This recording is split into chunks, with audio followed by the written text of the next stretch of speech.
More and more women are coming into the business, so that each year when we do our 5-year benchmark study, we see an increase, sometimes small increase, of women in the business. And we do consider all the specialties within commercial real estate. It's been very interesting to see we're roughly around 40% now of everyone in commercial real estate. And we are seeing that women are making progress, and many of them are senior vice presidents, and they are in management positions, important productive positions, and many women are outstanding brokers. We find that sometimes they do reach a stage when they would like to make it to the C-suite and to have the choice to be there. And there is some frustration that there isn't more women on boards or more women in C-level positions. So we're always working on how to promote those women and how to identify the women who can be sponsors and mentors to help others get to those positions. I think a part of it is work-life balance. Women have been traditionally charged with raising the families and their choices that they make in middle stages of their career. And depending on the choices that they make, they advance or they take a period of time where they may spend time raising a family, and then when they try and re-enter the workforce, they are not generally re-entering at the same place that they left. So that choice that they make to pursue family involvement is a hindrance in many cases and holds them back.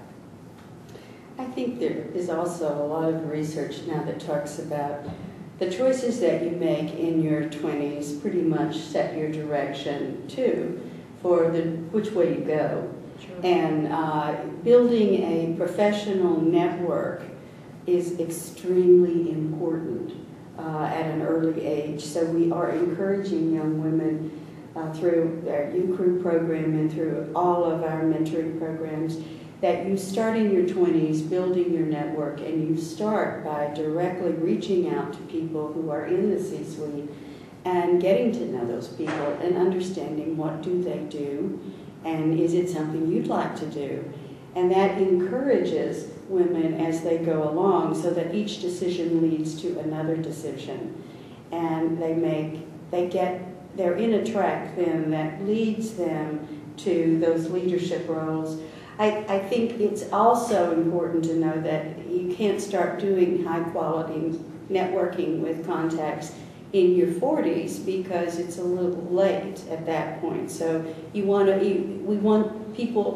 women to choose early to work on their network and to stretch themselves out by asking people that they would like to meet.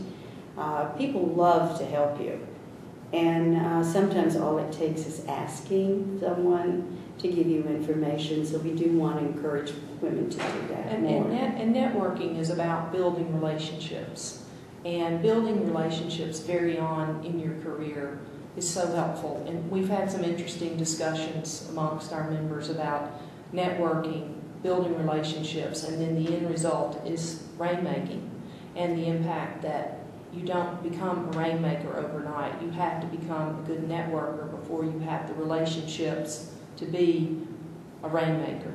So there's some very interesting research that we want to pursue along those lines.